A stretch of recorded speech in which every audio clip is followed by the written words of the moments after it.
বেলা দুটোর বাংলা সংবাদ এতক্ষণ আপনাদের ঢাকা কেন্দ্র থেকে রিলে করে শোনানো হলো।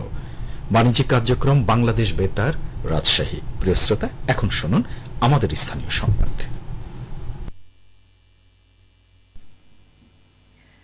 আসসালামু আলাইকুম।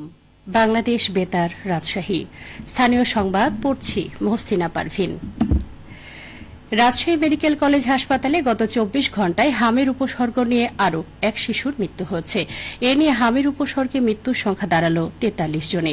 বিষয়টি নিশ্চিত করেছেন রামেক হাসপাতালের মুখপাত্র ও ইএমও ইনচার্জ ডাক্তার শঙ্কর কে বিশ্বাস। তিনি জানান, গত 24 ঘণ্টায় হামের উপসর্গ নিয়ে নতুন রোগী ভর্তি হয়েছে 18 জন। সুস্থ হয়ে বাড়ি ফিরেছেন 32 জন। বর্তমানে হাসপাতালটিতে চিকিৎসাধীন মোট রোগীর সংখ্যা 123 জন। চলতি মৌসুমে চিকিৎসা নিয়েছেন মোট 429 জন।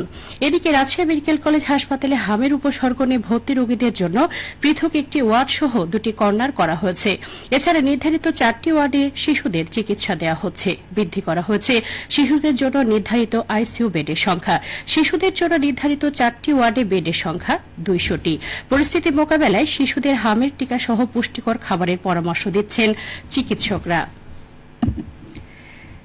রাজশাহীর সকল শপিং মল, মার্কেট ও দোকান সন্ধ্যা 7টার বন্ধের বিজ্ঞপ্তি প্রকাশ করেছে জেলা প্রশাসন। আজ সকালে রাজশাহী জেলা প্রশাসক ও জেলা ম্যাজিস্ট্রেট কাজী শহীদুল ইসলাম স্বাক্ষরিত বিজ্ঞপ্তিতে এই নির্দেশনা দেওয়া হয়েছে। বিজ্ঞপ্তিতে বলা হয়েছে, দেশের বিভিন্ন ব্যবসায়িক সংগঠনের প্রতিনিধিবৃন্দের সঙ্গে 4 এপ্রিল প্রধানমন্ত্রী সভায় সিদ্ধান্ত মোতাবেক ও মন্ত্রী পরিষদ বিভাগের গত 6 এপ্রিল প্রকাশিত নির্দেশনা মোতাবেক রাজশাহী জেলার সকল উপজেলা ও মহানগরে অবস্থিত বিভিন্ন শপিং মল, মার্কেট, দোকান, বিলবোর্ড এবং চলমান মেলা, সাংস্কৃতিক অনুষ্ঠানের বিষয়ে শর্ত আরোপ করা হয়েছে। শর্ত অনুসারে বিভিন্ন শপিং মল, মার্কেট ও দোকানসমূহ সন্ধ্যা 7টা পর্যন্ত খোলা রাখা যাবে। বিলবোর্ডের বাতি আবশ্যিকভাবে সন্ধ্যা 7টার মধ্যে বন্ধ করতে হবে। একই সাথে জেলার বিভিন্ন প্রান্তে চলমান এবং অনুষ্ঠিতব্য মেলা ও সাংস্কৃতিক অনুষ্ঠান সন্ধ্যা 7টার মধ্যে বন্ধ করতে হবে। বিজ্ঞপ্তিতে সকলকে এই নির্দেশনা মেনে চলার জন্য বলা হয়েছে। অন্যথায় এই আদেশ ভঙ্গকারী সংশ্লিষ্ট ব্যক্তি ও ব্যবসা প্রতিষ্ঠানের বিরুদ্ধে বিধি মোতাবেক আইনানুগত ব্যবস্থা গ্রহণ করা হবে। রাজশাহী মহানগরীর চলমান ফ্লাইওভার সহ বিভিন্ন উন্নয়ন কাজ পরিদর্শন করবেন রাশিক প্রশাসক মোহাম্মদ মাহফুজুর রহমান রিটন। আজ নগরীর রেলগেট এলাকায় নির্মাণাধীন ফ্লাইওভার পরিদর্শনের মধ্যে দিয়ে তিনি এই কার্যক্রমে অংশ নেবেন। এরপর তিনি নগরীর অন্যান্য চলমান উন্নয়ন কার্যক্রম পরিদর্শন করবেন। পরিদর্শন শেষে তিনি সাংবাদিকদের সাথে মতবিনিময় করবেন। এ সময় তিনি চলমান উন্নয়ন কাজ দ্রুত সময়ের মধ্যে সম্পূর্ণ করার লক্ষ্যে নিজের পরিকল্পনা তুলে ধরবেন। নয়ডায় আসন্ন এসএসসি ও সমমানের পরীক্ষা সুষ্ঠুভাবে গ্রহণের লক্ষ্যে জেলা প্রশাসনের আয়োজনে প্রস্তুতি সভা অনুষ্ঠিত হয়েছে। আজ সকালে জেলা প্রশাসকের সম্মেলন কক্ষে অনুষ্ঠানে সভাপতিত্ব করেন অতিরিক্ত জেলা প্রশাসক সাদিয়া আফরিন। সভায় সর্বসম্মতিক্রমে নকলমুক্ত, সুষ্ঠু, পরিচ্ছন্ন ও সুন্দর পরিবেশে পরীক্ষা গ্রহণের লক্ষ্যে বিভিন্ন সিদ্ধান্ত গ্রহণ করা হয়।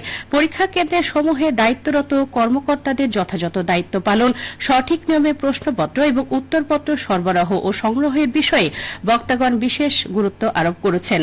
এছাড়া পরীক্ষার্থীদের সুবিধার্থে কক্ষগুলোতে যথেষ্ট আলো, বাতাস ও পানি সরবরাহের জন্য নির্দেশনা দেওয়া হয়েছে। সিরাজগঞ্জের বাঘাবাড়ী অয়েল ডিপো থেকে রেসনিং পদ্ধতিতে প্রতিনিয়ত জ্বালানি সরবরাহ দেওয়া হচ্ছে 3 বিভাগের 20 জেলায়।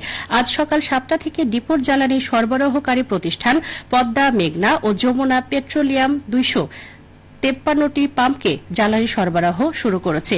জ্বালানি বিতরণকারী প্রতিটি প্রতিষ্ঠানের প্রকাশিত তালিকা থেকে জানা যায়, আজ রাজশাহী, রংপুর ও ময়মনসিংহ বিভাগের 20টি জেলায় 253টি পেট্রোল পাম্পকে জ্বালানি তেল দেওয়া হচ্ছে 25,16,000 লিটার। এর মধ্যে ডিজেল 19,16,000 লিটার, পেট্রোল 4 লক্ষ লিটার ও অকটেন 1,36,500 লিটার। চাঁপাইনবাবগঞ্জে বিশ্ব স্বাস্থ্য দিবস উপলক্ষে র্যালি ও আলোচনা সভা অনুষ্ঠিত হয়েছে। আজ স্বাস্থ্যসেবায় বিজ্ঞান, সুরক্ষিত সকল প্রাণ এই প্রতিপাদ্যে সিভিল সার্জন সম্মেলন কক্ষে এ কর্মসূচি আয়োজন করা হয়। সভায় বিশ্ব স্বাস্থ্য দিবস উপলক্ষে বৈশ্বিক স্বাস্থ্য অগ্রাধিকার বিষয়গুলো তুলে ধরা হয়।